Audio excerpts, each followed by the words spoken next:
এর মধ্যে যারা কাজ করেছে, যদি অপরাধ করে থাকে সেটা শাস্তি হবে, অবশ্যই শাস্তি হতে হবে। দেশের এই আইন শৃঙ্খলা পরিস্থিতি খারাপের পিছনে কিছু কারণ আছে। প্রথম কারণটা হচ্ছে যে আমরা নিজেরা হানাহানির মধ্যে ব্যস্ত, একজন আরেকজনের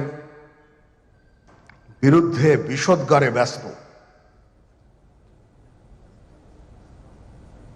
এটা একটা চমৎকার সুযোগ অপরাধীদের জন্য।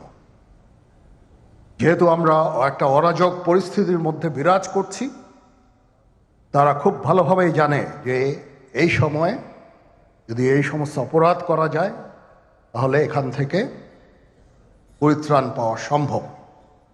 সেই কারণে এই অপরাধগুলো হচ্ছে। আমরা যদি সংগঠিত থাকি, একত্রিত থাকি, তাহলে অবশ্যই এটা সম্মিলিতভাবে মোকাবেলা করা সম্ভব হবে। Police, RAB, BGB, DGFI, NSI এগুলো দেশের জন্য অত্যন্ত গুরুত্বপূর্ণ কাজ করেছে অতীতে। খারাপ কাজের সাথে অসংখ্য ভালো কাজ করেছে। আজকে যে দেশের স্থিতিশীলতা, দেশটাকে যে এত বছর স্থিতিশীল রাখা হয়েছে, এটার কারণ হচ্ছে এই সশস্ত্র বাহিনীর বহু সেনা সদস্য, সিভিলিয়ান সবাই মিলে এই অর্গানাইজেশনগুলোকে, অসামরিক, সামরিক সবাই মিলে এই অর্গানাইজেশনগুলোকে এফেক্টিভ রেখেছে। সেই জন্য আজকে সুন্দর, এতদিন ধরে আমরা একটা সুন্দর পরিবেশ পেয়েছি। এর মধ্যে যারা কাজ করেছে, যদি অপরাধ করে থাকে সেটা শাস্তি হবে, অবশ্যই শাস্তি হতে হবে। না হলে এই জিনিস আবার ঘটবে। আমরা সেটাকে বন্ধ করতে চাই চিরতরে, কিন্তু তার আগে মনে রাখতে হবে আমরা এমনভাবে কাজটা করব এই সমস্ত অর্গানাইজেশনগুলো যেন আন্ডারমাইন না হয়। আজকে পুলিশ সদস্য কাজ করছে না, একটা বিশাল বড় কারণ হচ্ছে অনেকের বিরুদ্ধে মামলা, অনেকে জেলে। RAB, BGB, DGFI, NSI panicked. বিভিন্ন দোষারোপ, গুম, খুন ইত্যাদি তদন্ত চলছে। অবশ্যই তদন্ত হবে, দোষীদের বিচারের আওতায় আনতে হবে। এমনভাবে কাজটা করতে হবে যেন এই অর্গানাইজেশনগুলো আন্ডারমাইন না হয়। এই অর্গানাইজেশনগুলোকে যদি আন্ডারমাইন করে আপনারা মনে করেন যে দেশের শান্তি শৃঙ্খলা বিরাজ করবে, সবাই শান্তিতে থাকবেন, সেটা হবে না, সেটা সম্ভব না। আমি আপনাদের পরিষ্কার করে বলে দিচ্ছি, এই দেশের শান্তি শৃঙ্খলা রক্ষার দায়িত্ব খালি সেনাবাহিনীর না। 2 লক্ষ পুলিশ আছে, বিজিবি আছে, র্যাব আছে, আনসার ভিডিপি আছে, আমার আছে হচ্ছে 30,000 সৈন্য। এদেরকে আমি এই যে একটা বিরাট ভয়েড, আমি এই 30,000 সৈন্য দিয়ে আমি কিভাবে এটা পূরণ করব? 30,000 থাকে, আবার 30,000 চলে যায় ক্যান্টনমেন্টে, আরো 30,000 আসে। এটা দিয়ে আমরা দিন রাত আমরা চেষ্টা করে যাচ্ছি। এখানে যে সমস্ত উচ্ছৃঙ্খল কাজ হয়েছে সেটা আমাদের নিজস্ব তৈরি, এটা আমাদের নিজস্ব ম্যানুফ্যাকচার, আমরা নিজস্ব এইগুলো তৈরি করেছি। এই বিপরীতমুখী কাজ করলে দেশে কখনো শান্তি শৃঙ্খলা আসবে না। এই জিনিসটা আপনাদের মনে রাখতে হবে। ভিশনের ফুলঝুরি মেগা অফারে ফ্রিজ কিনলেই পাচ্ছেন 16 পিসের আকর্ষণীয় গিফট বক্স একদম ফ্রি। আজকে একটা বেদনা বিধুর দিবস। 2009 সালের 25শে ফেব্রুয়ারি আমরা এই 57 জন চৌকস সেনা অফিসার, এবং শুধু তাই নয়, আমাদের কিছু কিছু পরিবারবর্গর সদস্যদের আমরা হারিয়েছি। এখানে আসার সময় এই ছবিগুলো আমি দেখছিলাম। তো এই ছবিগুলো আপনারা অনেকে ছবিতে দেখেছেন, কিন্তু এগুলো আমার সব চাক্ষুষ দেখা। আমি একটা চাক্ষুষ সাক্ষী এই সমস্ত বর্বরতার। একটা জিনিস আমাদের সবসময় মনে রাখতে হবে, এই বর্বরতা কোনো সেনা সদস্য করেনি। সম্পূর্ণটাই তদানীন্তন বিজিবি সদস্য দ্বারা সংঘটিত। Full stop. এখানে কোনো ইফ এবং বাট নাই। এখানে যদি ইফ এবং বাট আনেন, এই যে বিচারিক কার্যক্রম এতদিন ধরে হয়েছে, 16 বছর ধরে 17 বছর ধরে যারা জেলে আছে, যারা কনভিক্টেড, সেই বিচারিক প্রক্রিয়া ব্যাহত হবে। এই জিনিসটা আমাদের খুব পরিষ্কার করে মনে রাখা প্রয়োজন। এই বিচারিক প্রক্রিয়াকে নষ্ট করবেন না।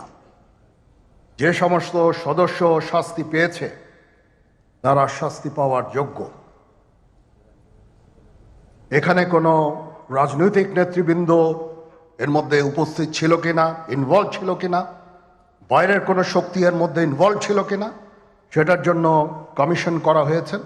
কমিশনের চেয়ারম্যান এখানে আছেন, উনি এটা বের করবেন এবং আপনাদের জানাবেন।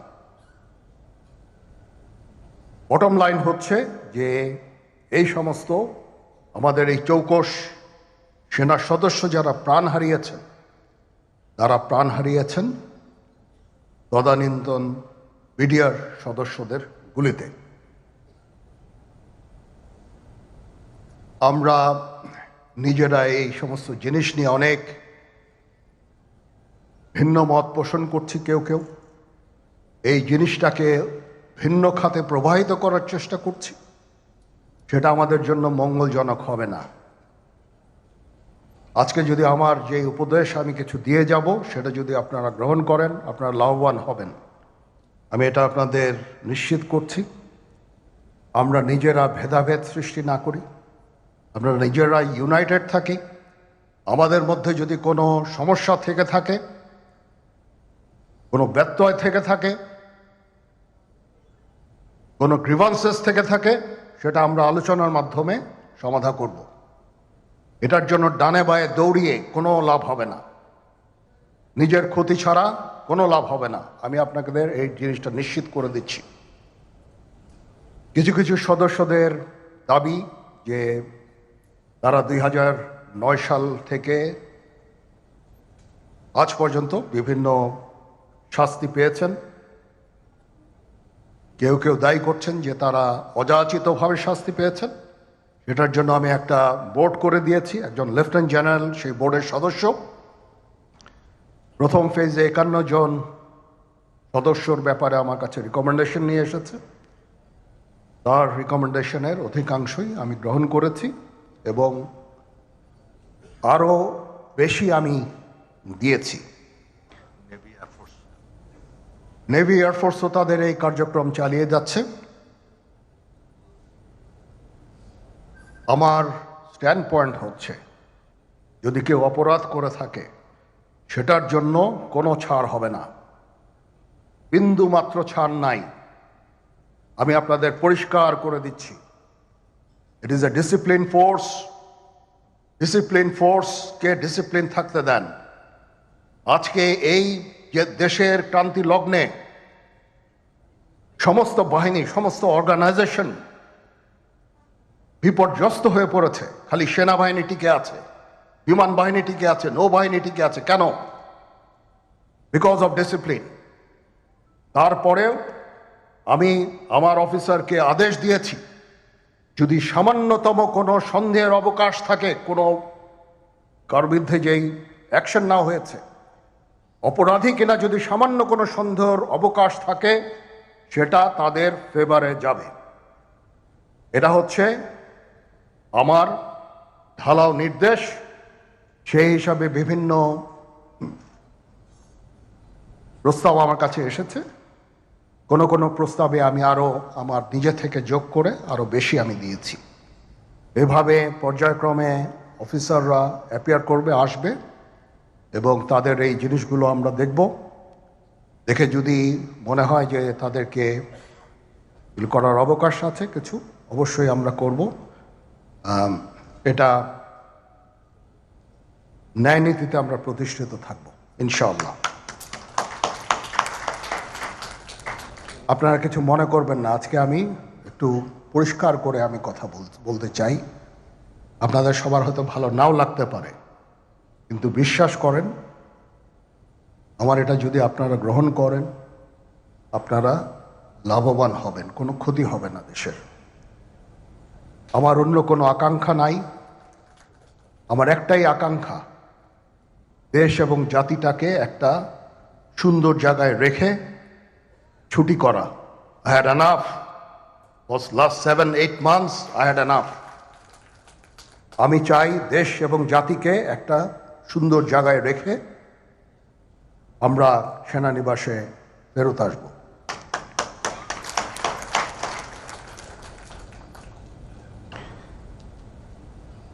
আরেকটা জরুরি বিষয় যেটা আমি ভাবলাম যে আপনাদের সাথে আমি শেয়ার করি। দেশের এই আইন শৃঙ্খলা পরিস্থিতি খারাপের পিছনে কিছু কারণ আছে। প্রথম কারণটা হচ্ছে যে আমরা নিজেরা হানাহানির মধ্যে ব্যস্ত, একজন আরেকজনের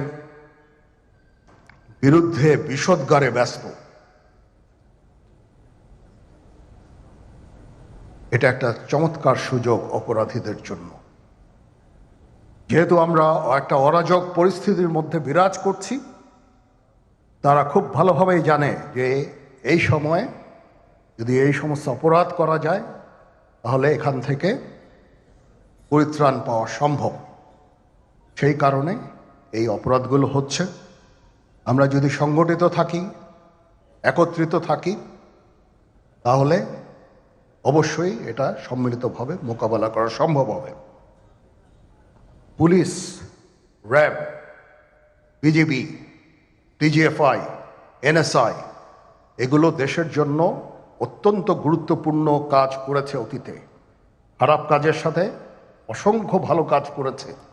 আজকে যে দেশের স্থিতিশীলতা, দেশটাকে যে এত বছর স্থিতিশীল রাখা হয়েছে, এটার কারণ হচ্ছে এই সশস্ত্র বাহিনীর বহু সেনা সদস্য, সিভিলিয়ান সবাই মিলে এই অর্গানাইজেশনগুলোকে, অসামরিক, সামরিক সবাই মিলে এই অর্গানাইজেশনগুলোকে এফেক্টিভ রেখেছে। সেই জন্য আজকে সুন্দর, এতদিন ধরে আমরা একটা সুন্দর পরিবেশ পেয়েছি। এর মধ্যে যারা কাজ করেছে, যদি অপরাধ করে থাকে সেটার শাস্তি হবে, অবশ্যই শাস্তি হতে হবে। আসসালামু আলাইকুম। আজ আমরা পুরো জাতি একসঙ্গে স্মরণ করছি এমন একদিন যা এদেশের ইতিহাসে গভীর ছাপ রেখে গেছে। 5ই আগস্ট শুধু একটি বিশেষ দিবস নয়, এটি একটি প্রতিজ্ঞা, গণজাগরণের উপাখ্যান এবং ফ্যাসিবাদী শাসন থেকে জাতির পুনর্জন্মের দিন। আজ আমি গভীর শ্রদ্ধার সঙ্গে স্মরণ করছি 1971 সালের স্বাধীনতা যুদ্ধের সকল বীর মুক্তিযোদ্ধাদের, যাদের আত্মত্যাগে আমরা পেয়েছি স্বাধীন সার্বভৌম বাংলাদেশ। 1971 সালে সাম্য, মানবিক মর্যাদা ও সামাজিক ন্যায় বিচার প্রতিষ্ঠার লক্ষ্যে এদেশের জনগণ সশস্ত্র মুক্তিযুদ্ধে অংশগ্রহণ করেছিল। লাখো প্রাণীর বিনিময়ে একটি স্বাধীন রাষ্ট্র প্রতিষ্ঠা হয়েছিল। কিন্তু স্বাধীনতার অর্ধ শতাব্দী পরেও এদেশের মানুষ সুবিচার ও গণতন্ত্র থেকে বঞ্চিত হয়েছে, বৈষম্যের শিকার হয়েছে। 2024 সালের উত্তাল জুলাই ছিল বাংলাদেশের ইতিহাসে এক সংকটময় অধ্যায়। 16 বছরের পুঞ্জীভূত ক্ষোভের বহিঃপ্রকাশ। এদেশের এই বিপুল সংখ্যক তরুণরা 16 বছর ধরে ক্রমাগত হতাশায় নিমজ্জিত ছিল। ভালো ফলাফল করেও চাকরির জন্য ক্ষমতাসীনদের দুয়ারে দুয়ারে ঘুরেছে। চাকুরিকে ঘিরে তৈরি হয়েছিল দুর্নীতি, স্বজনপ্রীতি আর তদবির বাণিজ্য। যে তরুণ ঘুষ দিতে পারেনি, এলাকার মাফিয়াদের সঙ্গে সখ্য গড়ে তুলতে পারেনি, তার চাকরি হয়নি।